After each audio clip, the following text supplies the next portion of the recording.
ಮುಚ್ಚಿನ ಪ್ರಾರ್ಥನೆ ಮಾಡೋಣ. ಸ್ತೋತ್ರಕರ್ತನೇ, ಸ್ತೋತ್ರಪ್ಪ. ನಮ್ಮ ಮೇಲಿಟ್ಟಂಥ ನಿನ್ನ ಪ್ರೀತಿಗೆ ಕೋಟಿ ಕೋಟಿ ಸ್ತೋತ್ರಗಳು, ವಂದನೆಗಳು ಕರ್ತನೆ. ಈ ದಿವಸ ಕೂಡ ನಮ್ಮನ್ನು ಕೂಡಿಸಿ ನಿನ್ನ ವಾಕ್ಯದಿಂದ ಬಲಪಡಿಸುವುದಕ್ಕೆ ನಮ್ಮನ್ನು ಇನ್ನು ಕರೆತಂದಿರುವುದಕ್ಕಾಗಿ ಕೋಟಿ ಕೋಟಿ ಸ್ತೋತ್ರ. ನಿಮ್ಮ ದಾಸನನ್ನು ಮರೆಸಿ ಮಾತನಾಡೋದು ನೀವಲ್ಲ, ಪವಿತ್ರ ಆತ್ಮವೆಂಬ ವಾಕ್ಯದಂತೆ ನೀವು ನಮ್ಮೊಂದಿಗೆ ಮಾತನಾಡಿ ನಮ್ಮನ್ನು ವಾಕ್ಯದಿಂದ ಬಲಪಡಿಸಿ ವಾಕ್ಯಕ್ಕಾಗಿ ಬದುಕುವಂತೆ ನೀವು ಕೃಪೆ ಮಾಡಿಕೊಡಬೇಕೆಂದು ಯೇಸುವಿನ ನಾಮದಲ್ಲಿ ಪ್ರಾರ್ಥಿಸ್ತೇನೆ. Hallelujah, hallelujah, hallelujah. ನಿಮ್ಮೆಲ್ಲರನ್ನು ಮತ್ತೊಂದು ಸಲ ಕರ್ತನಾದ ಯೇಸು ಕ್ರಿಸ್ತನ ನಾಮದಲ್ಲಿ ನಿಮ್ಮೆಲ್ಲರನ್ನು ಶುಭವನ್ನು ಕೋರುತ್ತೇನೆ. ನಾವು ವಾಕ್ಯವನ್ನು ಧ್ಯಾನಿಸುವುದಕ್ಕಾಗಿ ಹೋಗ್ತಾ ಇದ್ದೀವಿ. ವಾಕ್ಯವನ್ನು ಕೇಳುವಂಥ ನಿಮಗೆಲ್ಲರಿಗೂ ಈ ವಾಕ್ಯ ನನ್ನೊಂದಿಗೆ ಯಾವ ರೂಪದಲ್ಲಿ, ಯಾವ ವಿಧದಲ್ಲಿ ನನಗೆ ಬಲ, ಶಕ್ತಿ, ಜ್ಞಾನ, ತಿಳುವಳಿಕೆ ಕೊಡುತ್ತೆ ಎಂಬುದನ್ನು ನೀವು ಅದನ್ನು ದಾಹದಿಂದ ಕೇಳಬೇಕು. ಹಲ್ಲೆಲೂಯಾ. ಇನ್ನೊಂದು ಸಂತೋಷ ಇರಬೇಕು. ವಾಕ್ಯನ ಕೇಳುವಾಗ ಹೇಗಿರಬೇಕು? ಸಂತೋಷ ಇರಬೇಕು.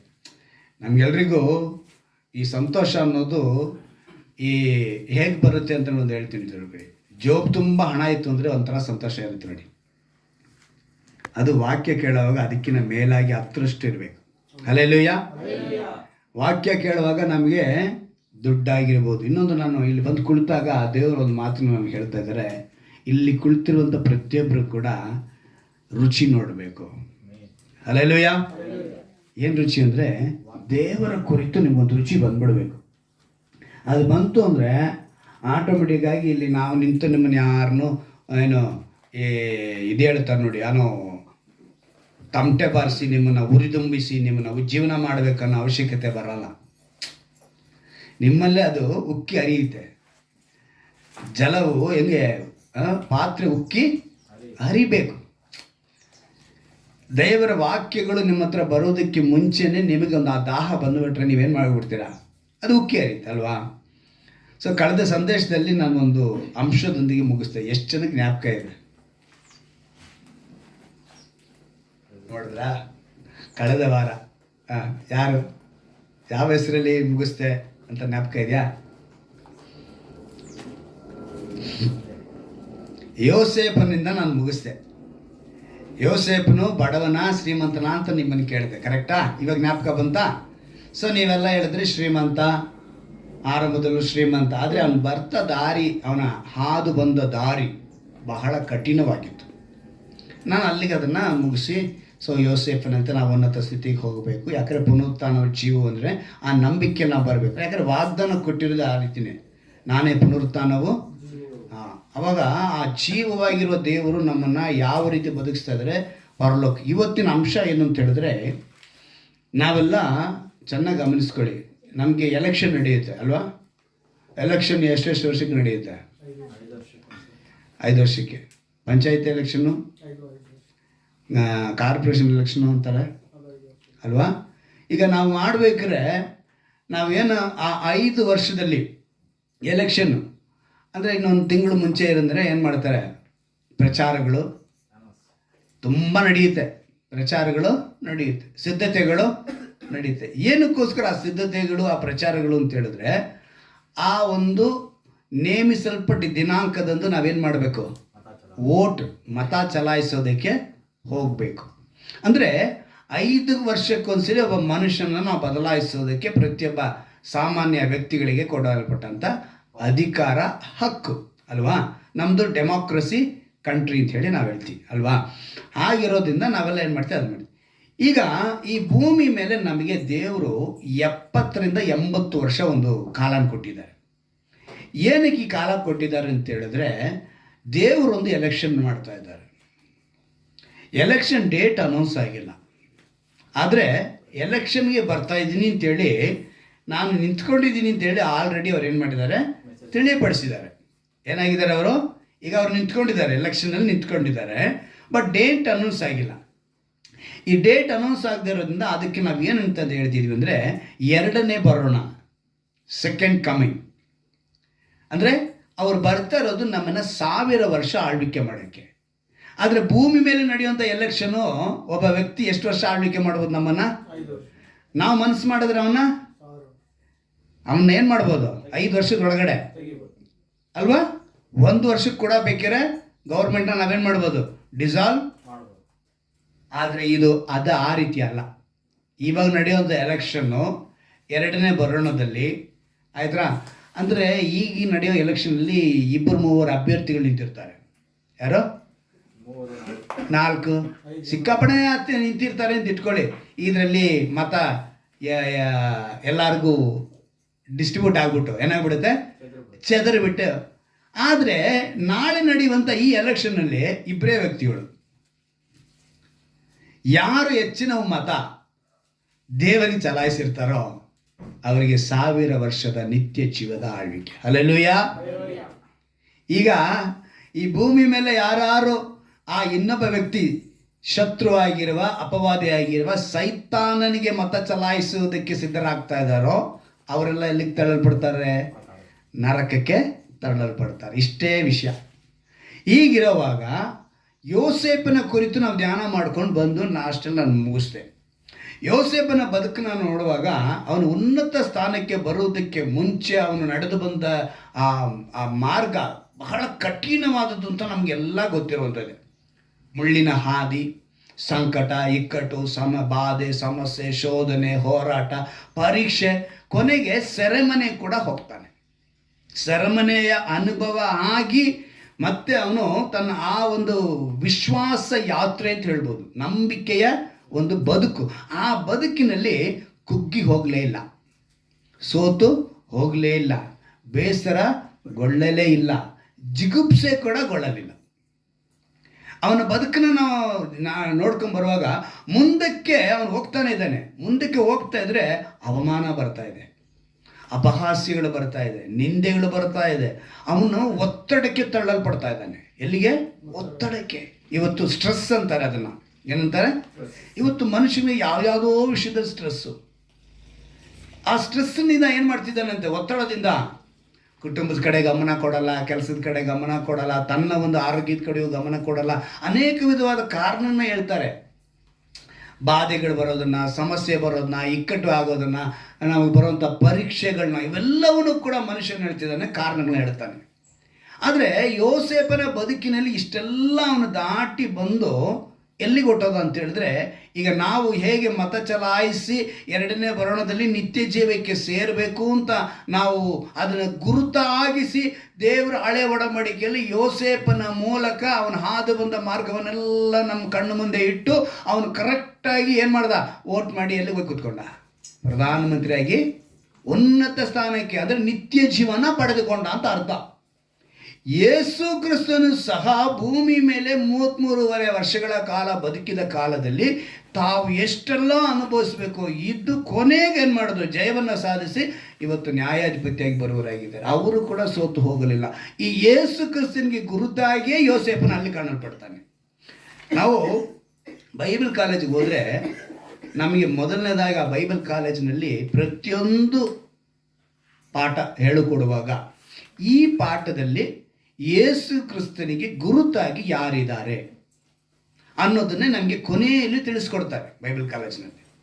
ಅಂದರೆ ಪ್ರತಿಯೊಂದು ಪಾಠ, ಪ್ರತಿಯೊಂದು ಅಧ್ಯಾಯದಲ್ಲಿ ಕ್ರಿಸ್ತನ ರೂಪ ಏನು, ಕ್ರಿಸ್ತನ ಕೆಲಸ ಏನು, ಹಳೆಯ ಒಡಂಬಡಿಕೆ ಆದಿಕಾಂಡದಿಂದ ಹಿಡಿದು ಪ್ರಕಟಣೆಯವರೆಗೂ, ಕೊನೆಯ ಅಧ್ಯಾಯದವರೆಗೂ ಕ್ರಿಸ್ತನ ರೂಪ ಏನು, ಕ್ರಿಸ್ತನ ಕೆಲಸ ಏನು, ಆ ಸ್ಥಳದಲ್ಲಿ ಕ್ರಿಸ್ತನಾಗಿ ಯಾರು ಕಂಡ್ರು, ಇದನ್ನು ಹೇಳ್ಕೊಡ್ತಾರೆ.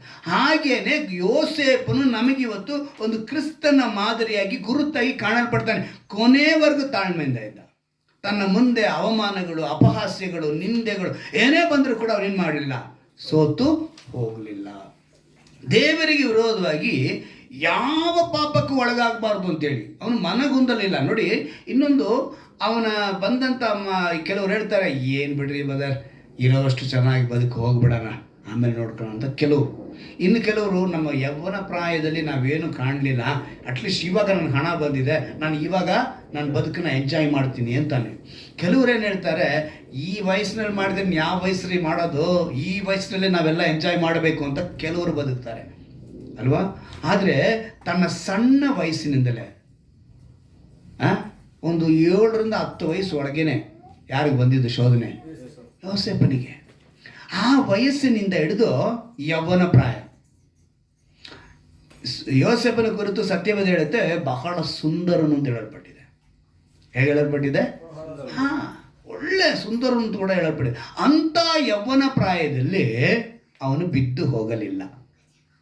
ಅದನ್ನು ನಾವು ಯೋಚನೆ ಮಾಡಬೇಕು. ಮುಖ್ಯವಾಗಿ ನೋಡಿ, ಅವನು ಆ ಪ್ರಾಯದಲ್ಲಿ ಅವನು ಮಾಡಬೇಕು ಅಂತ ಅಂದ್ಕೊಂಡಿದ್ರೆ ಮನಸ್ಸು ಹೋಗಿ ಏನಯ್ಯ ನಮ್ಮ ಬದುಕು. ಯಾಕಂದರೆ ಇವಾಗ ನೀವು ಈ ಕಸ ಹಾಯೋ ಅಂತ ಕೆಲವು ಹುಡುಗರನ್ನ ನೀವು ಗಮನಿಸಿ ನೋಡಿ, ಅವರೆಲ್ಲ ವಿಚಿತ್ರವಾದ ಒಂದು ಮಾದಕ ವಸ್ತುಗಳಿಗೆ ಒಳಪಟ್ಟಿರ್ತಾರೆ. ನಾನು ಗಮನಿಸಿದ್ದೀನಿ ತುಂಬ ಕಡೆ. ಈ ಕಸ ತುಂಬ ಜನ ನೋಡಿದ್ದೀನಿ. ಈ ಕಸ ಹಾಯೋರು ಮತ್ತು ತುಂಬ ಬಡತನ ರೇಖೆ ಇರೋರು, ಈ ಒಂಥರ ಸ್ಲಮ್ಗಳಲ್ಲಿರೋರು ತುಂಬ ಜನ ಏನಾಗ್ತಾರೆ ಅಂತ ಹೇಳಿದ್ರೆ, ತಮ್ಮ ಒಂದು ಸ್ಥಿತಿನ ನೆನೆಸ್ಕೊಂಡು ಅವರು ಒಳ್ಳೆ ಮಾರ್ಗಕ್ಕೆ ಬರಬೇಕು ಅಂತಲೂ ಯೋಚನೆ ಮಾಡಲ್ಲ. ಅವ್ರೇನು ಮಾಡ್ಕೊತಾರೆ, ತಮ್ಮನ್ನು ತಾವೇ ಬಿಡ ಏನು ಬದುಕು ಅನ್ನೋ ಮಟ್ಟಿಗೆ ಹೋಗ್ತಾ ಇರ್ತಾರೆ. ಅಂದರೆ ಬದುಕನ್ನ ಅವರು ಸರಿಪಡಿಸ್ಕೊಳ್ಳಲ್ಲ. ಆದರೆ ಇವನಿಗಿದ್ದಂಥ ಸ್ಥಿತಿ ಹೆಂಗಿತ್ತು ಅಂದರೆ, ಹಳ್ಳಕ್ಕೆ ಹಾಕಿದ್ರು ಕೂಡ, ಅವನ್ನ ಇನ್ನೊಬ್ಬರಿಗೆ ಮಾರಿದ್ರು ಕೂಡ, ಅಲ್ಲಿಂದ ಇನ್ನೊಬ್ಬರಿಗೆ ಜೀತದಾಳೆ ಕೊಟ್ಟರು ಕೂಡ ಅವನು ಸೋತು ಹೋಗಲಿಲ್ಲ, ಮನಗೊಂದಲಿಲ್ಲ, ಜಜ್ಜಿ ಹೋಗಲಿಲ್ಲ. ಅವನೇನು ಮಾಡ್ತಾನೆ, ದೇವರೊಂದಿಗೇನೆ ಇರಬೇಕು ಅಂತ ದೇವರಿಗೆ ಏನು ಹೇಳ್ಕೊಡ್ತೆ. ಅಂದರೆ ಆಗಿನ ಸಮಯದಲ್ಲಿ ಯೋಸೇಫನ ಕಾಲದಲ್ಲಿ ಧರ್ಮಶಾಸ್ತ್ರ ಇರಲಿಲ್ಲ. ಯೋಸೇಫನ ಕಾಲದ ನಂತರವೇ ಧರ್ಮಶಾಸ್ತ್ರ ಬರೋದು, ಮೋಶೆ ಆಮೇಲೆ ಬರೋದು. ಚೆನ್ನಾಗಿ ಯೋಚನೆ ಮಾಡಿ, ಎಷ್ಟು ತನ್ನನ್ನು ದೇವರೊಳಗೆ ಅವನು ಇರಬೇಕು. ಅಂದರೆ ಪಿತೃಗಳು ಏನು ಹೇಳಿದ್ರು, ಅವನ ಪಿತೃ ಯಾರು? ಯಾಕೋಬ. ಅವನಿಗೆ ಮುಂದೆ ಯಾರು? ಈಸಾಕ. ಅವನಿಗೆ ಮುಂದೆ ಅಬ್ರಹಾಮ. ಅಬ್ರಹಾಮನು ನೀತಿವಂತನಾಗ ಹೆಂಗೆ ತನ್ನ ಮಗನ, ಅದೆಲ್ಲ ಅವನಿಗೆ ಗೊತ್ತಿರದೆ ಸ್ಟೋರಿ. ಕಣ್ಣಿಗೆ ಕಾಣದೇ ಇರುವಂಥ ದೇವರ ಮೇಲೆ ನಂಬಿಕೆ ಇಟ್ಟಂಥ ನಮ್ಮ ಪಿತೃ ಅದನ್ನು ನೆನೆಸ್ಕೊಂಡ. ಇವತ್ತು ನಾವು ಆ ಪಿತೃಗಳನ್ನ ನೆನೆಸ್ಕೊಳ್ತಿದ್ದೀವಾ? ನಮಗೆ ಅದಕ್ಕೆ ಅವ್ರು ಗುರುತಾಗಿಟ್ಟಿರೋದು, ಸಾದೃಶ್ಯವಾಗಿಟ್ಟಿರೋದು. ಅದನ್ನು ನೆನೆಸ್ಕೋಬೇಕು. ಅದನ್ನು ನೆನೆಸಿ ನಾವು ನಮ್ಮ ಮಕ್ಕಳಿಗೆ ಹೇಳ್ಕೊಡ್ಬೇಕು. ನಮ್ಮ ಮಕ್ಕಳಿಗೆ ನಾವು ಮಾದರಿ ಆಗಿರಬೇಕು. ನಾನು ತುಂಬ ಜನ ಹೇಳ್ತೀನಿ, ನೀವು ಕೂಡ ಅದನ್ನು ಕೆಲವು ಸಮಯ ಅದನ್ನು ಮೀರಿರ್ತೀರ. ನಾನು ಹೆಚ್ಚಾಗಿ ಯೋಚನೆ ಮಾಡ್ತೀನಿ. ಈಗ ನೀವೇನೋ ಇಲ್ಲಿ ಲೋಕಲಲ್ಲಿದ್ದೀರ, ಓಕೆ, ಬಟ್ ನೀವು ಏನು ಮಾಡ್ತೀರೋ ಅದನ್ನೇ ನಿಮ್ಮ ಮಕ್ಕಳಿಗೆ ನೀವು ಕಲಿಸ್ಕೊಡ್ತಾ ಇರ್ತಾರೆ. ಉದಾಹರಣೆಗೆ, ನೀನು ಹೆಲ್ಮೆಟ್ ಹಾಕಿ ಗಾಡಿ ಓಡಿಸಿದ್ರೆ ನಾಳೆ ನಿನ್ನ ಮಗ ಹೆಲ್ಮೆಟ್ ಹಾಕಿ ಗಾಡಿ ಓಡಿಸ್ತಾನೆ. ನೀವು ಹೆಲ್ಮೆಟ್ ಹಾಕ್ತೀರ ಓಡಿಸಿದ್ರೆ ನಾಳೆ ನಿಮ್ಮ ಮಕ್ಕಳು ಏನು ಮಾಡಲ್ಲ. ಇದು ನಾನು ಉದಾಹರಣೆಗೆ ಹೇಳಿದ್ದು. ಈಗ ನೀವು ರೂಲ್ಸ್ ಫಾಲೋ ಮಾಡಿದ್ರೆ ನಿಮ್ಮ ಮಕ್ಕಳೇನು ಮಾಡ್ತಾರೆ, ನಮ್ಮ ಅಪ್ಪ ಹಿಂಗಿದ್ದ, ನಮ್ಮಮ್ಮ ಹಿಂಗಿದ್ರು. ನೀವು ಮನೇಲಿರೋವಾಗ ನಿಮ್ಮ ಮಾತುಗಳು, ನಡವಳಿಕೆಗಳು, ಹೆತ್ತವರಾಗಿರೋರು ಒಬ್ರಿಗೊಬ್ರು ಗಂಡ ಹೆಂಡತಿ ಮಾತನಾಡ್ಕೊಳ್ಳುವಾಗ ಒಂದು ಬೆಲೆ ಕೊಟ್ಟು, ಅಪ್ಪ ಅಮ್ಮ ತನ್ನ ಮಕ್ಕಳ ಮುಂದೆ ಹೇಗೆ ಬೆಲೆ ಕೊಟ್ಟು ಮಾತಾಡ್ಕೊಳ್ತೀರ? ಗೊತ್ತು ಬಿಡೋ, ನಿನ್ನ ಕುಟುಂಬ ನನಗೆ ಗೊತ್ತಿಲ್ವಾ ಅಂತ ಗಂಡನಿಗೆ ಹೇಳೋದು ಅಥವಾ ಹೆಂಡತಿಗೆ ಹೇಳೋದು. ಒಬ್ರಿಗೊಬ್ರು ನೀವೇನು ಮಾಡ್ಕೊತೀರಾ? ಆ ಪರಸ್ಪರ ಭಾಷೆಗಳೇನಾಗುತ್ತೆ, ಮಕ್ಕಳ ಮೇಲೆ ಮಕ್ಕಳು ನೋಡ್ತಾ ಇರ್ತಾರೆ. ಮಕ್ಕಳೇನು ಮಾಡ್ತಾರೆ, ನಾಳೆ ಅದನ್ನು ಕರೀತಾರೆ. ಅಂದರೆ ಯೋಸೇಫನ ಪರಿಸ್ಥಿತಿ ಹೆಂಗಿತ್ತು? ಆದರೆ ಅವೆಲ್ಲವನ್ನು ಕೂಡ ದಾಟಿ ಅವನೇನು ಮಾಡ್ತಾನೆ, ದೇವರೊಳಗೆ ಬದುಕ್ತಾನೆ. ಅಂದರೆ ಅವನು ಏನು ಸಂಪರ್ಕ ಇಟ್ಕೊಂಡು ಅಂತ ಹೇಳಿದ್ರೆ, ತನ್ನ ಪಿತೃಗಳು ಹಿಂಗೆ ಬದುಕಿದ್ದಾರೆ, ಅಬ್ರಹಾಮ ಹಿಂಗೆ ಬದುಕಿದ್ದಾರೆ, ಈಸಾಕ ಭೂಮಿ ಮೇಲೆ ಬರ ಬಂದಿದೆ, ಬರ. ಆದರೆ ಆಕಾಶದ ಕಡೆ ನೋಡ್ಬಿಟ್ಟು ಬೀಜ ಬಿತ್ತದಂತೆ. ಯಾರು? ಅವನ ನಂಬಿಕೆ. ಬರಗಾಲದಲ್ಲಿ ಬೀಜ ಬಿತ್ತುತ್ತಾ ಇದ್ದಾನೆ. ಮಳೆ ಬರುತ್ತಾ, ನನಗೆ ನೀರು ಸಿಗುತ್ತಾ ಲೆಕ್ಕ ಮಾಡಿಲ್ಲ. ಅವನ ನಂಬಿಕೆ ಇದ್ದುದು ಅದನ್ನು ತಿಳ್ಕೊಂಡ ಅವನು. ಯಾರು? ಯೋಸೇಫ. ಯಾಕೋಬ ಯಾರು? ಮೋಸ ಮಾಡಿನೇ, ತನ್ನ ಅಣ್ಣನಿಗೆ ಮೋಸ ಮಾಡಿನೇ ಬಂದರೂ ಕೂಡ 2 ಜನಾಂಗವಾಗಿ ಮಾಡಿಬಿಟ್ಟ ಮೇಲೆ ತಪ್ಪನ್ನ ತಿಳ್ಕೊಂಡು ಎಲ್ಲಿಗೆ ಹೋಗ್ತಾನೆ? ಅಣ್ಣನ ಹತ್ರ ಹೋಗ್ತಾನೆ. ಹೋದ ಮೇಲೆ ಅವನಿಗೇನಾಯ್ತೆ? ಅದನ್ನು ಕಾಣ್ತಾನೆ. ಯಾರು? ನೀನೇನು ನೋಡಬೇಕು, ಈ ಮಕ್ಕಳು, ನಮ್ಮ ಮಕ್ಕಳು ನಮ್ಮನ್ನು ಏನು ನೋಡ್ತಿದ್ದಾರೆ ಅದನ್ನು ನೋಡಿ ಅವ್ರ ಮುಂದಕ್ಕೆ ಬರಬೇಕು. ಅಂದರೆ ಹೆತ್ತವರು ನಾವೇನಾಗಿರಬೇಕು? ಅವ್ರ ಮುಂದೆ ಸಾಕ್ಷಿಗಳಾಗಿರಬೇಕು. ನೀವು ಭಾನುವಾರದ ಹೊತ್ತು ಚರ್ಚಿಗೆ ಬಂದರೆ ನಿಮ್ಮ ಮಕ್ಕಳು ಭಾನುವಾರ ಚರ್ಚಿಗೆ ಬರೋದನ್ನು ಅಭ್ಯಾಸ ಮಾಡ್ತಾರೆ. ನೀವು ಬಂದು ದೇವರ ವಾಕ್ಯನ ಚೆನ್ನಾಗಿ ಕೇಳಿದ್ರೆ ಅವರು ವಾಕ್ಯನ ಕೇಳ್ತಾರೆ. ನೀವು ಮನೇಲಿ ಮೊಣಕಾಲು ಹಾಕಿದ್ರೆ ಅವರು ಮೊಣಕಾಲು ಹಾಕುತ್ತಾರೆ. ಒಂದು ಸ್ಟೇಜ್ವರೆಗೂ ನೀವು ಅದನ್ನು ಬಿಟ್ಟುಬಿಡಬೇಕು. ಆ ಸ್ಟೇಜ್ ಮೇಲೆ ಅವ್ರಿಗೆ ಅವ್ರ ಜವಾಬ್ದಾರಿ. ಈಗ ಜಾಶ್ವಾಗಾಗಲಿ ಸ್ಯಾಮ್ಸನ್ಗಾಗಲಿ ನಾನು ಜವಾಬ್ದಾರಿ ಅಲ್ಲ. ಯಾಕೆ ಹೇಳಿ? ತಮ್ಮನ್ನು ತಾವೇ ಸಿದ್ಧಪಡಿಸಿಕೊಳ್ಳುವಂಥ ವಯಸ್ಸು. ಆದರೆ ಇಲ್ಲಿ ಮುಂದೆ ಇರೋವಂಥ ನಿಮ್ಮನ್ನು ನೀವು ಅವ್ರನ್ನ ಸಿದ್ಧಪಡಿಸೋದಕ್ಕೆ ನೀವೇನು ಮಾಡಬೇಕು? ಅವ್ರಿಗೆ ಮಾದರಿಗಳಾಗಿರಬೇಕು. ಪ್ರಾರ್ಥನೆ ಮಾಡುವಾಗ ಏನು ಮಾಡಬೇಕು? ಸೈಲೆಂಟ್ ಆಗಿರಬೇಕು ಅಂದರೆ ನೀವು ಸೈಲೆಂಟ್ ಆಗಿರಬೇಕು. ಅಲ್ಲಿ ಒಳಗಡೆ ಅಲ್ಲಿ ಟಿ ವಿ ಓಡ್ತಾ ಇರುತ್ತೆ, ಇಲ್ಲಿ ನೀನು ಪ್ರಾರ್ಥನೆ ಮಾಡ್ತೀನಿ ಅಂತ ಹೇಳಿದ್ರೆ ಅಲ್ಲಿ ಡಿಸ್ಟರ್ಬೆನ್ಸ್ ಇದ್ದಾಗ ಅಲ್ಲಿ ಏನಾಗುತ್ತೆ, ಏನಿಲ್ಲ ಬಿಡು. ಆವಾಗ ಅವ್ರೇನು ಕಲಿಯಲ್ಲ. ಸೊ ಪಿತೃಗಳನ್ನು ನೋಡಿ ಬಂದಂಥ ಯೋಸೇಫ ಏನು ಮಾಡ್ದ, ತನ್ನ ಮಾರ್ಗವನ್ನು ಅದೇ ದಾರಿಯಲ್ಲಿ ಇಟ್ಕೊಂಡು ಹೋದ, ಮುಂದಕ್ಕೆ ಹೋದ. 2 ವರ್ಷ ರೀ ಅವ್ರ ಸೆರೆಮನೆ. ಆ ದಳವಾಯಿ ಹೆಸರು ಎಷ್ಟು ಜನ ಗೊತ್ತು? ಅವನ್ನ 2 ವರ್ಷ ಸೆರೆಮನೆಗೆ ಹಾಕೋದಕ್ಕೆ ಕಾರಣ ಆಗಿದ್ದಂಥ ಗೊತ್ತಾ ದಳವಾಯಿ ಹೆಸರು? ಇದೆಲ್ಲ ನೀವು ಗಮನದಲ್ಲಿ ಇಟ್ಕೋಬೇಕು, ಚೆನ್ನಾಗಿ ಗೊತ್ತಿದ್ದೀವಿ. ಯಾಕಂದರೆ ಅವನ ಸೆರೆಮನೆಗೆ ಹಾಕೋದಕ್ಕೆ ಒಬ್ಬನ ಹೆಂಡತಿ, ಆ ದಳವಾಯಿ, ಅವನ ಅಧಿಕಾರಿ ಪೋಟಿಫರನು. ಪೋಟಿಫರ್ ಅಲ್ವಾ? ಇವನು ಇವಾಗ ಆ ಹೆಸರು ನಾನು ಏನಕ್ಕೆ ಚೆನ್ನಾಗಿ ಗಮನ ಇಟ್ಕೊಳ್ಳಿ, ಪೋಟಿಫರನು. ಆ ಪೋಟಿಫರನ ಹೆಂಡತಿನೇ ಇವನ ಮೇಲೆ ಕೇಸ್ ಫೈಲ್ ಆಗೋದು. ಯಾಕೆಂದರೆ ಪ್ರೂಫ್ ಕೊಟ್ಬಿಡ್ತಾಳೆ. ಏನು ಕೊಟ್ಲು? ಶರ್ಟ್ ಕೊಡ್ತಾಳೆ. ಇವನು ನನ್ನ ಮೇಲೆ ಅಟ್ಯಾಕ್ ಮಾಡ್ದ ಅನ್ನೋದಕ್ಕೆ ಪ್ರೂಫ್ ಕೊಡ್ತಾಳೆ. ಏನು ಕೊಟ್ಲು? ಶರ್ಟ್ ಕೊಟ್ಲು. ಯೋಸೇಫ ನಾನು ಅಟ್ಯಾಕ್ ಮಾಡ್ದ ಅಂತೇಳಿ ಪ್ರೂಫ್ ಕೊಟ್ಟು ಕೇಸ್ ಫೈಲ್ ಆಗಿ ಜೈಲಿಗೆ ಕಳಿಸ್ಬಿಟ್ಲು. ಇದು ನಮ್ಮ ಭಾಷೆಯಲ್ಲಿ ಹೇಳ್ಕೊಳ್ಳೋಣ ಅಲ್ವಾ? ಏನಾಗೋಯ್ತು? ಕೇಸ್ ಫೈಲ್ ಆಗಿ ಜೈಲಿಗೆ ಹೋಯ್ತು. ಆದರೂ 2 ವರ್ಷದಲ್ಲಿ ಅಲ್ಲಿ ನಾನು ಯೋಚನೆ ಮಾಡಿದೆ, ಆ 2 ವರ್ಷ ಅವನು ಅಲ್ಲಿದ್ದರೆ ಅಲ್ಲಿ ಇಬ್ಬರು ಬಂದರು ಒಳಗಡೆಗೆ. ಅಲ್ಲಿಗೆ ಅವ್ರಿಗೆ ಕನಸು ಹೇಳ್ತಾನೆ. ಆ ಕನಸನ್ನ ಅವನು ಹೇಳಿದ್ದಕ್ಕೆ ಅವನೆಲ್ಲಿಗೆ ಹೋಗ್ತಾನೆ? ಉನ್ನತ ಸ್ಥಾನಕ್ಕೆ ಹೋಗ್ತಾನೆ. ಅಲ್ಲಿಗೆ ದೇವರ ಪ್ಲಾನ್. ಶರ್ಟ್ ಎಳಿಬೇಕು ಅನ್ನೋದು ಯಾರ ಪ್ಲಾನು? ಕೇಸ್ ಆಗಬೇಕು ಅನ್ನೋದು, ಜೈಲ್ಗೆ ಹೋಗ್ಬೇಕು ಅನ್ನೋದು. ಅಲ್ಲಿಗೆ ಇಬ್ಬರು ಬರಬೇಕು, ಅವ್ರಿಗೆ ಇವನು ಕನಸು ಹೇಳಬೇಕು, ಒಬ್ಬನಿಗೆ ಒಳ್ಳೇದಾಗಬೇಕು, ಒಬ್ಬನಿಗೆ ಕೆಟ್ಟದಾಗಬೇಕು. ಅವನೋಗಿ ರಾಜನಿಗೆ ಹೇಳ್ಬೇಕು, ರಾಜ ಏನು ಮಾಡಬೇಕು? ನನ್ನ ಕನಸಿಗೆ ಹೇಳು ಅಂತೇಳಿ ಅವನ್ನ ಕರೆತರಬೇಕು. ಇವನ್ ಥರ ಇನ್ನು ಯಾರು ಇಲ್ಲ ಕಡೆ. ಇವನ್ ಕೈ ಆಡಿಸಿದ್ರೆ ಕೈ ಆಡಿಸಿದ್ರೆ, ಕಾಲು ಆಡಿಸಿದ್ರೆ ಇಷ್ಟು ಮಾಡ್ದ ಯೋಸೇಫ ಅಲ್ವಾ?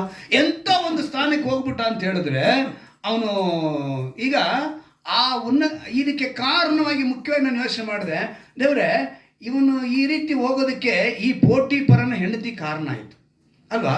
ಈಗ ಪೋಟಿಫರನು ಅನ್ನೋದು ಒಂದು ಆ ಹೆಸರು ನನಗೆ ತುಂಬ ಒದ್ದಾಡ್ದಾಯಿತು.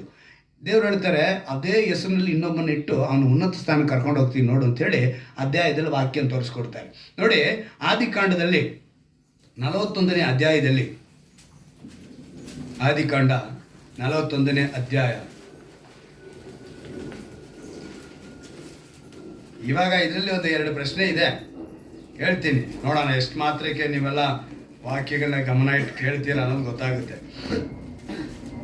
ಇದರಲ್ಲಿ ಯೋಸೇಫನ ಮಾವನ ಹೆಸರು, ಅವನ ಹೆಂಡತಿ ಹೆಸರು ಬರೆದಿದೆ. ಎಷ್ಟು ಜನಕ್ಕೆ ಗೊತ್ತು? ಯೋಸೇಫನ ಮಾವ, ಅವನ ಹೆಂಡತಿ. ಮುಖ್ಯವಾಗಿ ಸಂಡೇ ಕ್ಲಾಸ್ ಟೀಚರ್ ಇದೆಲ್ಲ ಗಮನದಲ್ಲಿ ಇಟ್ಕೊಳ್ಬೇಕು, ನೋಟ್ ಮಾಡಿ ಇಟ್ಕೋಬೇಕು, ಆವಾಗ ಯೂಸ್ಫುಲ್ ಇದೆಲ್ಲ. ನೋಡಿ, 41ನೇ ಅಧ್ಯಾಯದಲ್ಲಿ 41ರಲ್ಲೇನೆ 44ನೇ ವಾಕ್ಯ ನೋಡೋಣ. ನಾನು ಫರೋಹನು ನಿನ್ನ ಅಪ್ಪಣೆ ಇಲ್ಲದ ಐಗುಪ್ತ ದೇಶದಲ್ಲೆಲ್ಲ ಒಬ್ಬನು ಕೈಯನ್ನಾಗಲಿ ಕಾಲನ್ನಾಗಲಿ ಕದಲಿಸಿ ಕೂಡದು. ಒಬ್ಬನು ಕೂಡ ಏನಾಗಬಾರ್ದು, ಕೈ ಕೂಡ ಅಲ್ಲಾಡಿಸಬಾರ್ದು ಅಂತ ಹೇಳಿ ಅಂತ ಒಂದು ತೀರ್ಮಾನ ಕೊಟ್ಟು ಹೇಳ್ತಿದ್ದಾನೆ.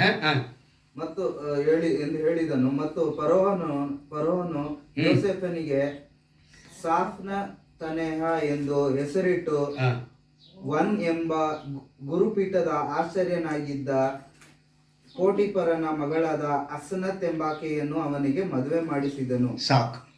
ಈಗ ಇಲ್ಲಿ ಇಬ್ರು ಬಂದ್ರ? ಯಾರ್ಯಾರು ಬಂದ್ರು?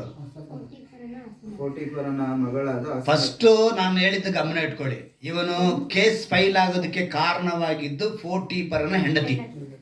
ಈಗ ಅದೇ ಹೆಸರಿನಲ್ಲಿ ನಾನೇನು ಹೇಳ್ತೀನಿ ಗೊತ್ತಾ, ನಿಮ್ಗೆ ಯಾರಿಂದ ಏನು ಕೇಡು ಆಗುತ್ತೋ ಅವರಿಂದನೇ ದೇವ್ರು ಒಳ್ಳೇದು ಮಾಡಿಸ್ತಾರೆ, ಅದೇ ಹೆಸರಿಂದಲೇ.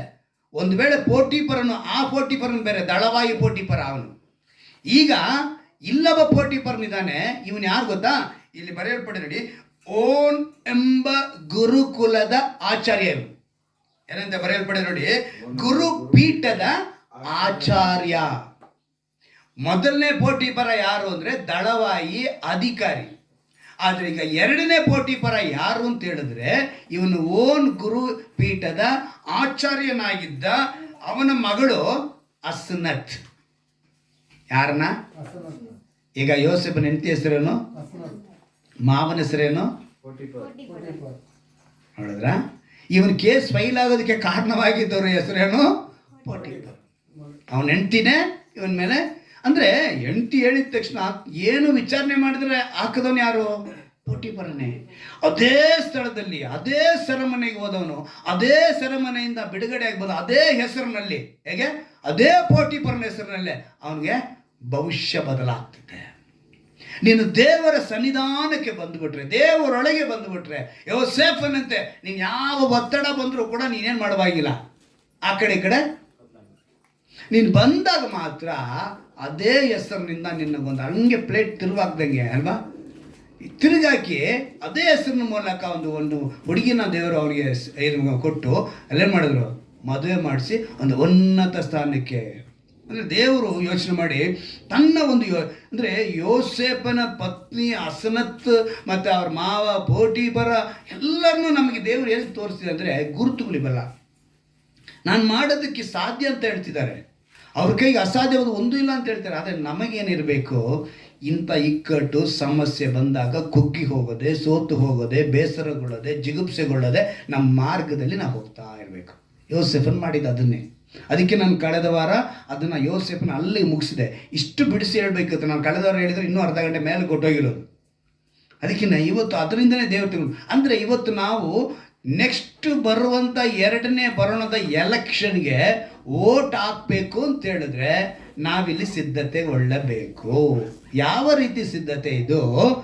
ಆತ್ಮೀಕವಾದ ಸಿದ್ಧತೆ ಇದು.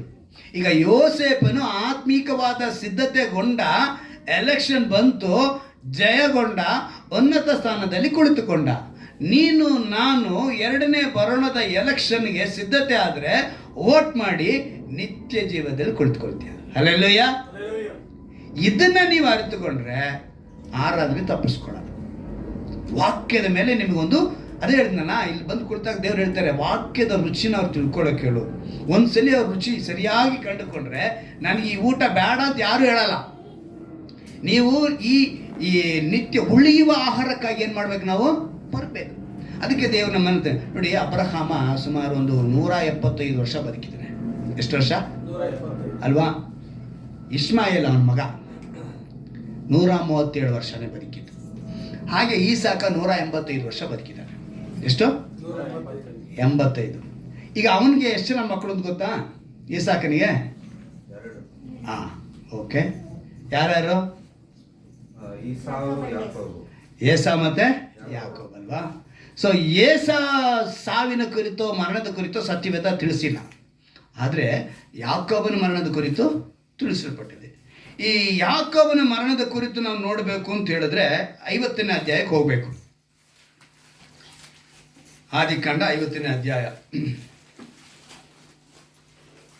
ಅದರಲ್ಲಿ 2-3ನೇ ವಾಕ್ಯವನ್ನು ಗಮನಿಸುವಾಗ, ತರುವಾಯ ಅವನು ತನ್ನ ಸೇವಕರಾದ ವೈದ್ಯರಿಗೆ ನನ್ನ ತಂದೆಯ ಶವವನ್ನು ಸುಗಂಧ ದ್ರವ್ಯಗಳಿಂದ, ಏನಂತೆ ನಮ್ಮ ಭಾಷೆಯಲ್ಲಿ ಸೆಂಟು ಅಂತ ಅರ್ಥ, ಪರ್ಫ್ಯೂಮು, ಸೆಂಟು ತುಂಬಿ ಸಿದ್ಧಪಡಿಸಿರಿ ಎಂದು ಅಪ್ಪಣೆ ಕೊಡಲು ಅವರು ಹಾಗೆ ಮಾಡಿದರು. 40 ದಿನಗಳು ಸುಗಂಧ ದ್ರವ್ಯಗಳನ್ನು ತುಂಬುವ ಪದ್ಧತಿ ಇರುವುದರಿಂದ 10 ದಿವಸ ಸಿದ್ಧಪಡಿಸುತ್ತಿದ್ದರು. ಐಗುಪ್ತ್ಯರು ಅವನಿಗೋಸ್ಕರ 70 ದಿನಗಳವರೆಗೆ ಗೋಳಾಡಿದರು. ಸಾಕು. ಎಷ್ಟು ದಿವಸ ಗೋಳಾಡೋದ್ರಂತೆ ನೋಡಿ.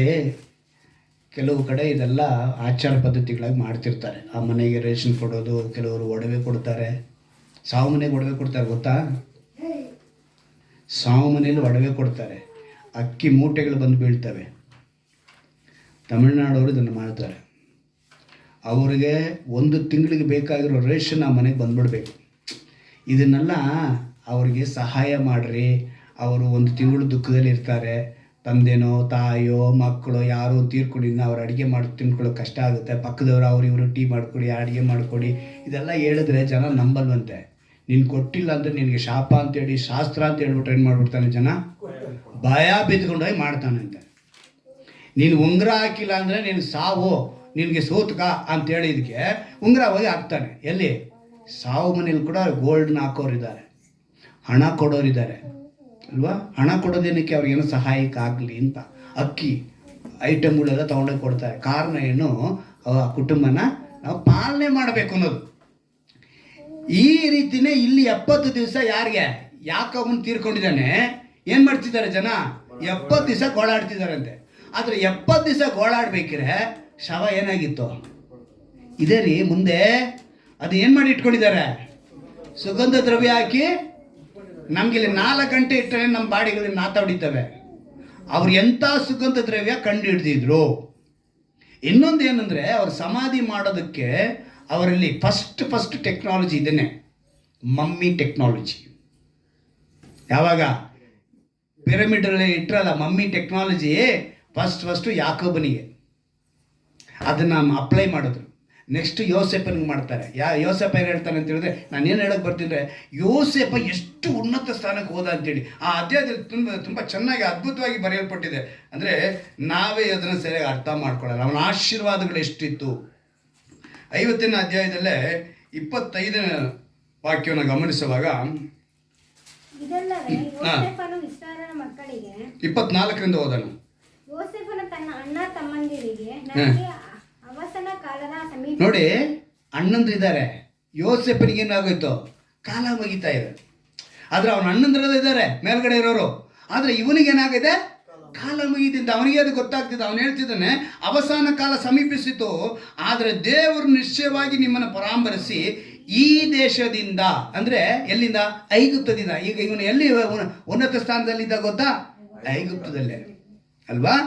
ಈ ದೇಶದಿಂದ ತಾನು ಅಬ್ರಹಾಂ, ಈಸಾಕ್, ಯಾಕೋಬರಿಗೆ ಕೊಡುತ್ತೇನೆಂದು ಪ್ರಮಾಣವಾಗಿ ಹೇಳಿದ ದೇಶಕ್ಕೆ ನೀವು ಹೋಗಿ ಸೇರುವಂತೆ ಮಾಡುವೆನೆಂದು ತಿಳಿದುಕೊಳ್ಳಿರಿ ಎಂದು ಹೇಳಿದ್ರು. ನಿಶ್ಚಯವಾಗಿ ನಿಮ್ಮನ್ನು ಅಲ್ಲಿ ಕರ್ಕೊಂಡು ಹೋಗ್ತಾರೆ. ದೇವರು ಆಶೀರ್ವದಿಸಿ ನಿಮ್ಮನ್ನಲ್ಲಿ ಕರ್ಕೊಂಡು ಹೋಗ್ತಾರೆ ಅಂತ ಹೇಳಿ ಅವನು ಹೇಳ್ತಾನೆ. ಇದಲ್ಲದೆ ಯೋಸೇಫನು ಇಸ್ರಾಯೇಲನ ಮಕ್ಕಳಿಗೆ, ದೇವರು ನಿಸ್ಸಂದೇಹವಾಗಿ ನಿಮ್ಮನ್ನು ಪರಾಮರಿಸುವನು, ಆಗ ನೀವು ನನ್ನ ಶವವನ್ನು ನಿಮ್ಮ ಸಂಗಡ ಹೊತ್ತುಕೊಂಡು ಹೋಗಬೇಕೆಂದು ಹೇಳಿ ಹಾಗೆಯೇ ಮಾಡುತ್ತೆ ಎಂಬುದಾಗಿ ಅವರಿಂದ ಪ್ರಮಾಣ ಮಾಡಿಸಿದನು. ಏನು ಮಾಡಿಸ್ಕೊಂಡಂತೆ? ಐಗುಪ್ತದಿಂದ ನನ್ನ ಬಾಡಿನೆಲ್ಲ ಎತ್ಕೊಂಡೋಗ್ಬಿಡಿ. ನನ್ನ ಪಿತೃಗಳು ಸಮಾಧಿ ಮಾಡಿದಿರಲ್ಲಪ್ಪ, ಅಬ್ರಹಾಮ, ಈಸಾಕ, ನೆಕ್ಸ್ಟು ಅವರಪ್ಪ ಯಾಕೋಬ, ಸಾರಾಳು, ಎಲ್ಲರೂ ಅಲ್ಲೇ ಇದ್ದಾರೆ ಒಂದು ಸ್ಥಳದಲ್ಲಿ. ಅದೇ ಸ್ಥಳಕ್ಕೆ ತಗೊಂಡೋಗ್ಬಿಡಿ. ಅಂದರೆ ಇಲ್ಲಿ ಕೂಡ ಅವನ ಸುಗಂಧ ದ್ರವ್ಯಗಳನ್ನು ಹಾಕಿ ಯೋಸೇಫನ್ನ ಮತ್ತೆ ಇಲ್ಲಿಂದ ಕರ್ಕೊಂಡು ಹೋಗಿ ಎಂಥ ಉನ್ನತವಾದ ಒಂದು ಸ್ಥಾನಕ್ಕೆ ಹೋಗುವವರೆಗೂ. ಅಂದರೆ ಟೆಕ್ನಾಲಜಿಗಳು ಎಷ್ಟು ಬಂದರೂ ಕೂಡ ಅವ್ರೇನು ಮಾಡಲಿಲ್ಲ. ನೋಡಿ, 41ನೇ ಅಧ್ಯಾಯದಲ್ಲಿ ಇನ್ನೊಂದು ಮಾತನ್ನು ನಾನು ನಿಮ್ಗೆ ತಿಳಿಸ್ತೀನಿ. ಇವತ್ತು ಈ ಅಂಶಕ್ಕೆ ಅದೇ ಬಹಳ ಮುಖ್ಯವಾದ ಒಂದು ಅಂಶ. 41ನೇ ಅಧ್ಯಾಯ ತೆಗೆದು ಮಾಡ್ಕೊಳ್ಳಿ.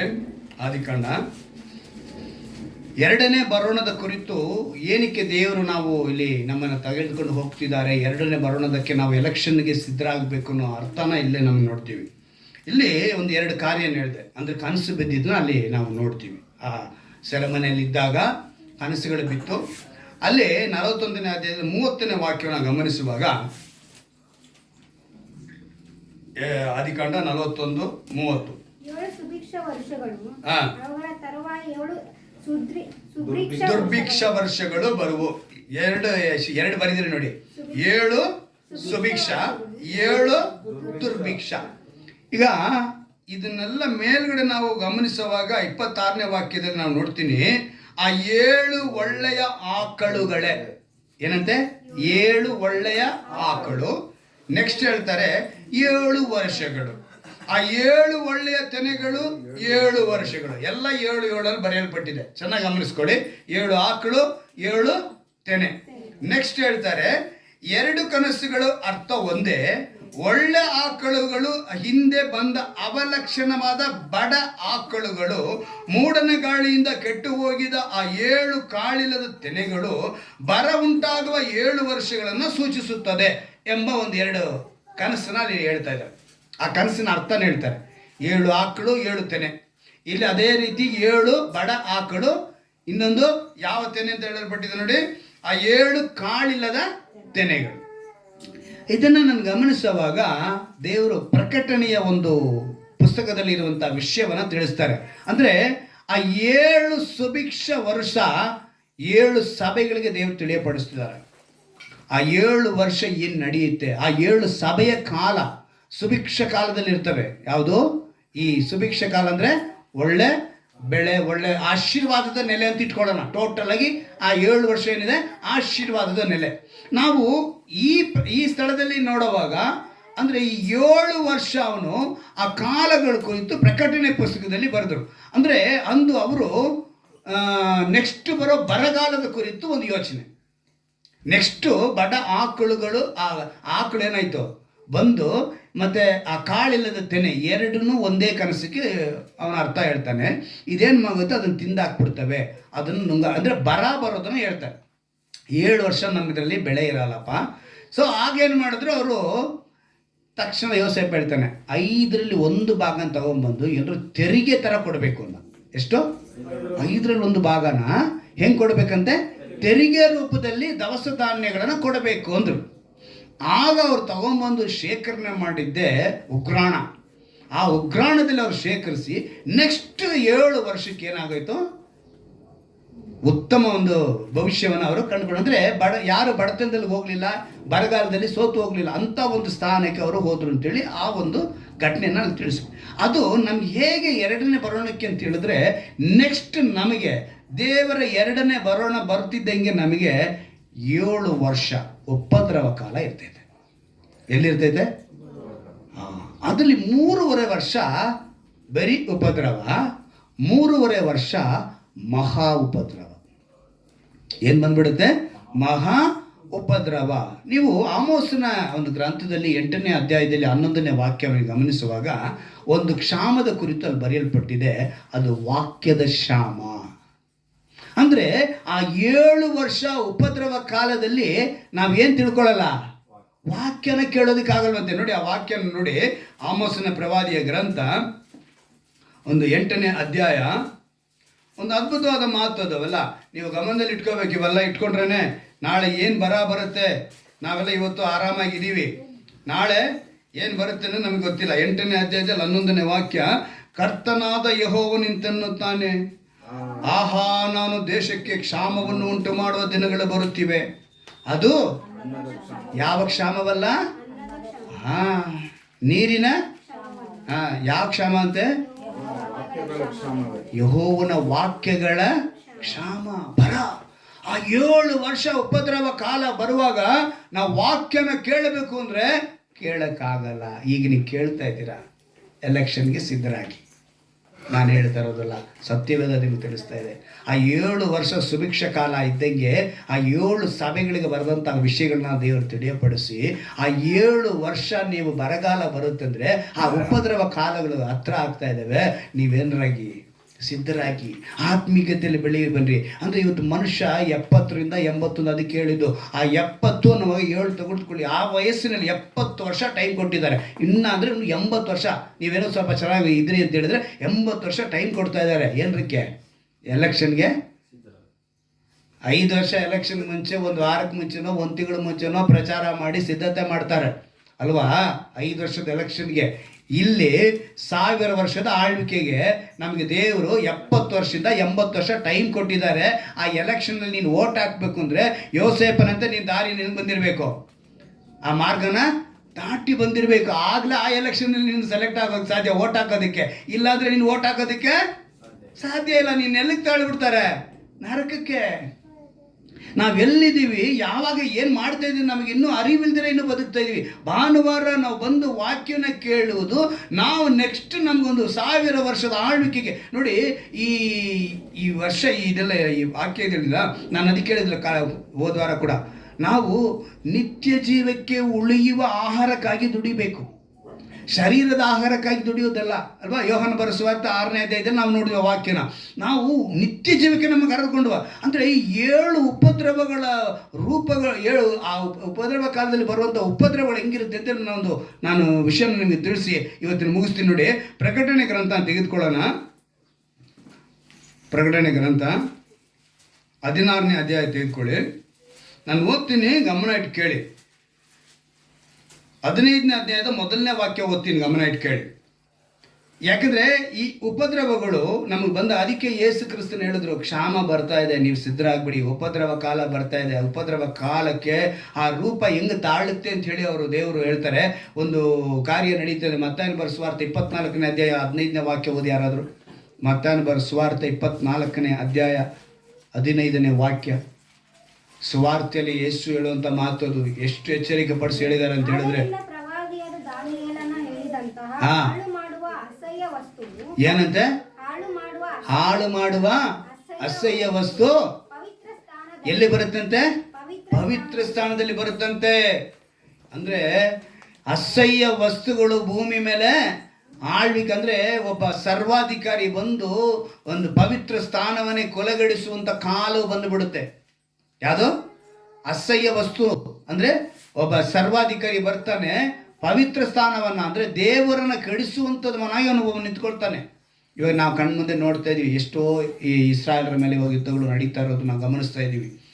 ಅಲ್ಲಲ್ಲಿ ಅವರಿಗೆ ಸಪೋರ್ಟ್, ಇವರಿಗೆ ಸಪೋರ್ಟ್, ಇವೆಲ್ಲವೂ ಕೂಡ ಒಂದು ಕಡೆ ಬರ್ತಾ ಇರ್ತವೆ. ನಮಗಿನ್ನೂ ಗೋಗ್ ಮಾಗೋಗ್ ಎಂಬ ಜನಾಂಗದ ಕುರಿತು ಅರ್ಮೆಗೆದೋನ್ ಅಂದರೆ ಅದೊಂದು ಬೆಟ್ಟದ ಹೆಸರು, ಅದು ಕುರಿತು ನಾವು ತಿಳ್ಕೋಬೇಕು. ಬಹಳ ಇದೆ ಸತ್ಯವೇದಲ್ಲಿ. ನಾವಿನ್ನೂ 5% ತಿಳ್ಕೊಂಡಿಲ್ಲ. ಎಷ್ಟು ತಿಳ್ಕೊಂಡಿಲ್ಲ? ಇನ್ನು 95% ಸತ್ಯವೇದದಲ್ಲಿ ನಾವು ತಿಳ್ಕೊಂಡಿಲ್ಲ. ಇನ್ನು ಅದನ್ನು ತಿಳ್ಕೋಬೇಕು ಅಂದರೆ ನಾನು ನಿಮ್ಗೆ ನೆಕ್ಸ್ಟ್ ಇಯರೇ ನಾನು ಉಪದೇಶ ಮಾಡಬೇಕು. ಅಷ್ಟೊಂದು ವಿಷಯಗಳು ಸತ್ಯವೇದದಲ್ಲಿ. ನೀವಿನ್ನೂ ಈ ವಿಷಯ ದಾಟಿ ಬರಬೇಕು. ನಾವೀಗ 2ನೇ ಬರೋಣಕ್ಕೆ ಸಿದ್ಧರಾಗಬೇಕು ಅಂದರೆ ನಾವು ಏನು ಮಾಡಬೇಕು ಅನ್ನೋದನ್ನು ಇಲ್ಲಿ ಹೇಳಿ ಬರ್ತಾ ಇದ್ದಾರೆ. ಇಲ್ಲಿ ಉಪದ್ರವ ಹೆಂಗಿರುತ್ತೆ ಅಂತೇಳಿ 16ನೇ 15ನೇ ಅಧ್ಯಾಯದಲ್ಲಿ 1ನೇ ವಾಕ್ಯ ಹೇಳ್ತಾರೆ ನೋಡಿ. ಪರಲೋಕದಲ್ಲಿ ಆಶ್ಚರ್ಯಕರವಾದ ಮತ್ತೊಂದು ಮಹಾಲಕ್ಷಣವು ನನಗೆ ಕಾಣಿಸಿತು. 7 ಮಂದಿ ದೇವದೂತರ ಕೈಯಲ್ಲಿ 7 ಉಪದ್ರವಗಳಿದ್ದವು. ಇವು ಕಡೆ ಉಪದ್ರವಗಳು. ಇವುಗಳಲ್ಲಿ ದೇವರ ರೌದ್ರವು ಮುಗಿದಿರುವುದು. 7 ಉಪದ್ರವ ಬರುತ್ತೆ ಅಂತೇಳಿ ಹೇಳ್ತಿದ್ದಾರೆ. ಅಂದರೆ ಯೋಸೇಫನ ಕಾಲದಲ್ಲಿ ಆ 7 ವರ್ಷ ಬರಗಾಲ ಹೆಂಗೆ ಬಂತೋ ಹಾಗೆ ನಮಗೆ ಉಪದ್ರವ ಕಾಲ ಅಂತ ಬರುತ್ತೆ. ಅದರಲ್ಲಿ 3.5 ವರ್ಷ ಉಪದ್ರವ, 3.5 ವರ್ಷ ಮಹಾ ಉಪದ್ರವ. ಈ ಮಹಾ ಉಪದ್ರವದಲ್ಲೇ ನಮಗೆ ತುಂಬ ಕಷ್ಟ ಆಗೋದು. ಈ ಉಪದ್ರವದಲ್ಲಿ ಕೂಡ ಒಂದು ವರ್ಷ ವಾಕ್ಯದ ಕ್ಷಾಮ ಇರುತ್ತೆ. ಆದರೆ 3.5 ವರ್ಷ ಇದೆ ನೋಡಿ, ಅದು ಬಹಳ ಭಯಂಕರವಾಗಿರುತ್ತೆ. ಹೆಸರನ್ನ 666 ಹಾಕೋಬೇಕು ಅನ್ನೋ ಪರಿಸ್ಥಿತಿ ಬರುತ್ತೆ. ಆ ಸಮಯದಲ್ಲಿ ಹಾಕ್ಕೊಂಡಿಲ್ಲ ಅಂದರೆ ನಮ್ಗೆ ಯಾವುದೇ ಲೇವಾದಾವಿಗಳು ಮಾಡೋಕ್ಕಾಗಲ್ಲ, ನಾವು ಭೂಮಿ ಮೇಲೆ ಬದುಕೋಕ್ಕಾಗಲ್ಲ. ಅಂಥ ಒಂದು ಪರಿಸ್ಥಿತಿಗಳು ಬರುತ್ತೆ ಅಂತೇಳಿ ಸತ್ಯವೇದ ನಮ್ಗೆ ತಿಳಿಸ್ತದೆ. ಅಂದರೆ ಆ ಉಪದ್ರವ ಕಾಲ ಬರೋದಕ್ಕೆ ಮುಂಚೆ ಈಗ ನಾವೇನು ಮಾಡಿಬಿಡೋಣ, ದೇವರ ಸನ್ನಿಧಾನಕ್ಕೆ. ಅಂದರೆ ಯೋಸೇಫನು ಆ ಸಮಯದಲ್ಲಿ ಎಷ್ಟು ಸಂಕಟ ಅನುಭವಿಸಿ ಕೊನೆಯವರೆಗೂ ಉನ್ನತ ಸ್ಥಾನಕ್ಕೆ ಹೋಗೋದಕ್ಕೆ ಪ್ರಯಾಸ ಪಟ್ಟನು. ನೀನು ನಾನು ಆ 2ನೇ ಬರೋಣಕ್ಕೆ ನಾವು ಸಿದ್ಧರಾಗಬೇಕು. ನೋಡಿ 16ನೇ ಅಧ್ಯಾಯದ 2ನೇ ವಾಕ್ಯದಿಂದ ನಾನು 7 ಉಪದ್ರವಗಳ ಕುರಿತು ನಾನು ಓದ್ತೀನಿ, ಗಮನ ಇಟ್ಟು ಕೇಳ್ಕೊಂಬೇಡಿ. 16ನೇ ಅಧ್ಯಾಯದಲ್ಲಿ ಬರೆಯಲ್ಪಟ್ಟಿದೆ ನೋಡಿ. ಆಗ ಮೊದಲನೆಯವನು ಹೊರಟು ತನ್ನ ಪಾತ್ರೆಯಲ್ಲಿದ್ದುದನ್ನು ಭೂಮಿಗೆ ಹೊಯ್ದನು. ಕೂಡಲೇ ಮೊದಲನೆಯ ಮೃಗದ ಗುರುತನ್ನು ಹೊಂದಿ ಅದರ ವಿಗ್ರಹಕ್ಕೆ ನಮಸ್ಕಾರ ಮಾಡುವ ಮನುಷ್ಯರ ಮೈ ಮೇಲೆ ಕೆಟ್ಟ ಉರಿಹೊಣ್ಣು ಎದ್ದಿತು. ವಿಗ್ರಹಕ್ಕೆ ನಮಸ್ಕಾರ ಮಾಡೋ ಹಾಗಿಲ್ಲ. ಒಂದು ವಿಗ್ರಹ ಅಂದರೆ ಒಬ್ಬ ವ್ಯಕ್ತಿಗೆ ನಾವು ನಮಸ್ಕಾರ ಮಾಡುವಂಥ ಪರಿಸ್ಥಿತಿ ಬಂದ್ಬಿಡ್ತದೆ. ಅಂದು ಯಾವ ರೀತಿಯಾಗಿ ನೆಬೂಕದ್ನೆಚ್ಚರನ ಕಾಲದಲ್ಲಿ ನಡೀತೋ, ಪ್ರತಿಮೆಗೆ ನೀವೇನು ಮಾಡಬೇಕು ಅಂತೇಳಿ ನಮಸ್ಕರಿಸಬೇಕು ಅಂತೇಳಿ, ಅಂಥ ಪರಿಸ್ಥಿತಿ ಅವತ್ತಿನ ದಿವಸ ಬರುತ್ತೆ. ಆದರೆ ಯಾರ್ಯಾರು ಆ ರೀತಿ ಆಗ್ತಾರೋ ಅವ್ರಿಗೆ ಏನು ಬರುತ್ತೆ ಅಂತ ಹೇಳಿದ್ರೆ ಕೆಟ್ಟ ಉರಿ ಹುಣ್ಣು ಬಂದುಬಿಡುತ್ತೆ. ನೆಕ್ಸ್ಟ್ ಹೇಳ್ತಾರೆ, 2ನೇಯವನು ತನ್ನ ಪಾತ್ರೆಯಲ್ಲಿದ್ದುದನ್ನು ಸಮುದ್ರದ ಮೇಲೆ ಹೊಯ್ದನು. ಅದರ ನೀರು ಸತ್ತವನ ರಕ್ತದ ಹಾಗಾಯಿತು ಮತ್ತು ಸಮುದ್ರದಲ್ಲಿದ್ದ ಜೀವ ಜಂತುಗಳೆಲ್ಲವೂ ಸತ್ತೋದವು. ಕಣ್ಮುಂದೆ ನೋಡ್ತೀವಿ, ಅವಾಗ ಭಯ ಬರಬೇಕು ನಮಗೆ. ಅಯ್ಯಯ್ಯೋ, ಸಮುದ್ರದಲ್ಲಿರೋದೆಲ್ಲ ಜಲಚರಗಳೆಲ್ಲ ಸತ್ತೋದು, ನಮಗೆ ಭಯ ಬಂದುಬಿಡಬೇಕು. ಆ ರೀತಿ ತೋರಿಸ್ಕೊಡ್ತಾರೆ. 3ನೇಯವನು ತನ್ನ ಪಾತ್ರೆಯಲ್ಲಿದ್ದನು, ನದಿಗಳ ಮೇಲೆಯೂ ನೀರಿನ ಬುಗ್ಗೆಗಳ ಮೇಲೆ ಒಯ್ದನು, ಅವುಗಳ ನೀರು ರಕ್ತವಾಯಿತು. ಆಮೇಲೆ ಜಲಾಧಿಪತಿಯಾದ ದೂತನು ಸದಾ ಇರುವಾತನೇ. ಈಗ ಇಲ್ಲಿ ಒಂದು ಪ್ರಶ್ನೆ ಮಾಡಕ್ಕೆ ಬರ್ತಾನೆ. ಏನಂತ ಹೇಳ್ತಾನೆ ನೋಡಿ, ಸದಾ ಇರುವಾತನೇ, ಪರಿಶುದ್ಧನೇ, ನೀನು ಹೀಗೆ ತೀರ್ಪು ಮಾಡಿದಲ್ಲಿ ನಿನಗೆ ಸ್ವರೂಪನಾಗಿದ್ದಿ. ಅವರು ದೇವ ಜನರ ಮತ್ತು ಪ್ರವಾದಿಗಳ ರಕ್ತವನ್ನು ಸುರಿಸಿದರು, ನೀನು ಅವರಿಗೆ ರಕ್ತವನ್ನೇ ಕುಡಿಯುವುದಕ್ಕೆ ಕೊಟ್ಟಿದ್ದಿ, ಇದಕ್ಕೆ ಅವರು ಪಾತ್ರರು ಎಂದು ಹೇಳುವುದನ್ನು ಕೇಳಿದನು. ಆಮೇಲೆ ಯಜ್ಞವೇದಿಯು ಮಾತಾಡುತ್ತಾ, ದೇವರಾದ ಕರ್ತನೇ, ಸರ್ವಶಕ್ತನೇ, ನಿನ್ನ ನ್ಯಾಯ ತೀರ್ಪುಗಳು ಸತ್ಯವೂ ನ್ಯಾಯವೂ ಆಗಿವೆ, ನಿಜ ಎಂದು ಹೇಳುವುದನ್ನು ನಾನು ಕೇಳಿದೆನು. ಉಪದ್ರವ ಕಾಲದಲ್ಲಿ ಯಜ್ಞದ ಕುರಿಯ ಮರಿಯದಾತರು ಹೇಳದ್ದು ನಿಜ ಅಂತ ಹೇಳಿ ನಂಬುವಂಥ ಒಂದು ಗುಂಪು ಸಿದ್ಧಪಡುತ್ತದೆ. ನಂತರ 4ನೇದು, ತನ್ನ ಪಾತ್ರೆಯಲ್ಲಿ ಇದನ್ನು ಸೂರ್ಯನ ಮೇಲೆ ಹೊಯ್ದನು. ಯಾವುದ್ರ ಮೇಲೆ ಹೋಯ್ತಾನಂತೆ? ಅದಕ್ಕೆ ಮತ್ತಾಯನ ಬರೆದ ಸುವಾರ್ತೆ 24ನೇ ಅಧ್ಯಾಯದಲ್ಲಿ ಸೂರ್ಯನೇನಾಗ್ಬಿಡ್ತಾನೆ, ಕತ್ತಲಾಗ್ಬಿಡ್ತಾನೆ.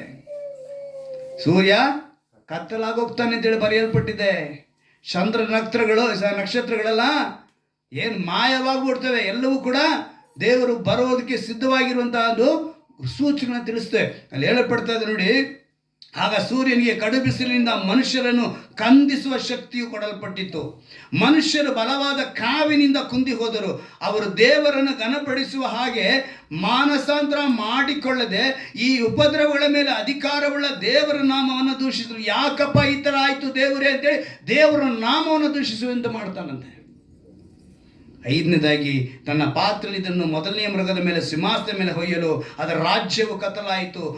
ಜನರು ತಮಗಾದ ಕಷ್ಟದ ದೆಸೆಯಿಂದ ತಮ್ಮ ನಾಲಿಗೆಗಳನ್ನು ಕಚ್ಚಿಕೊಂಡು ತಮ್ಮ ಕೃತ್ಯಗಳ ವಿಷಯದಲ್ಲಿ ಮಾನಸಾಂತರ ಮಾಡಿಕೊಳ್ಳದೆ, ಇವರೆಲ್ಲ ಏನು ಮಾಡಲ್ಲ, ಮಾನಸಾಂತರ ಮಾಡಲ್ಲ, ದೇವರ ಕಡೆ ತಿರುಗಲ್ಲ. ಇನ್ನೂ ಏನು ಮಾಡ್ತಾರೆ, ಅಯ್ಯೋ ಇದ್ದಷ್ಟು ಇದ್ದಂಗೆ ಅಂತೇಳಿ ಬದುಕ್ತಾ ಇರ್ತಾರಂತೆ.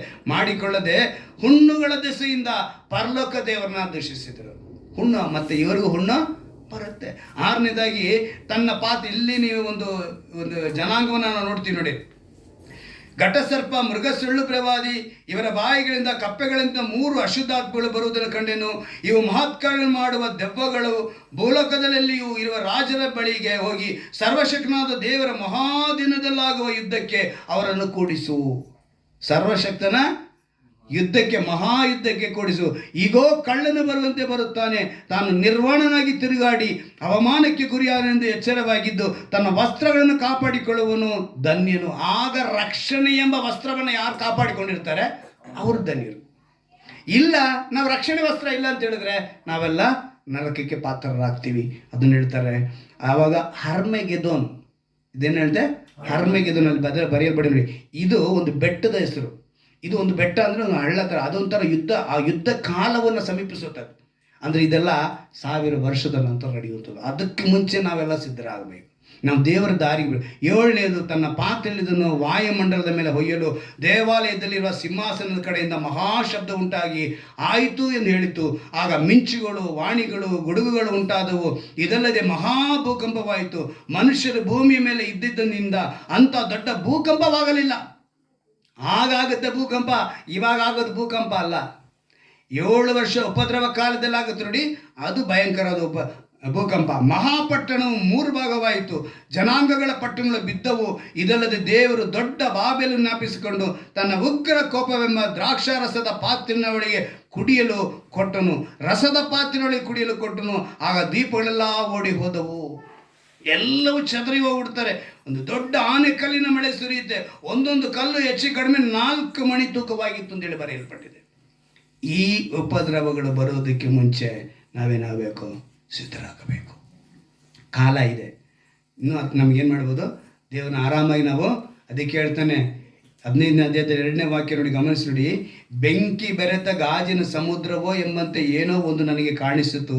ಆಗ ಮೃಗಕ್ಕೆ ನಮಸ್ಕರಿಸದೆಯೂ, ಏನಂತೆ, ವಿಗ್ರಹಕ್ಕೆ ನಮಸ್ಕರಿಸದೆಯೂ ಅದರ ಹೆಸರಿನ ಅಂಕೆಯನ್ನು ಮುದ್ರೆ ಹಾಕಿಸಿಕೊಳ್ಳದೆಯೂ ಅದರ ಮೇಲೆ ಜಯ ಹೊಂದಿದವರು ದೇವರ ಸೇವಾರ್ಥವಾದ ವೀಣೆಗಳನ್ನು ಕೈಯಲ್ಲಿ ಹಿಡಿದುಕೊಂಡು ಗಾಜಿನ ಸಮುದ್ರದ ಬಳಿಯಲ್ಲಿ ನಿಂತು ದೇವರ ದಾಸನಾದ ಮೋಶೆಯ ಹಾಡನ್ನು, ಯಜ್ಞದ ಕುರಿಯದಾತ ಹಾಡನ್ನು ಹಾಡುತ್ತಾ ದೇವರಾದ ಕರ್ತನೆ ಸರ್ವಶಕ್ತಿ ಅಂತೇಳಿ ಹಾಡು ಹೇಳ್ತಾರೆ. ಯಾರು?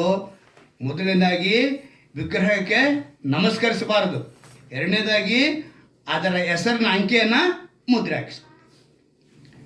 ಇವರು ಏನಾಗ್ತಾರೆ, ಸುಭಿಕ್ಷ ಕಾಲ.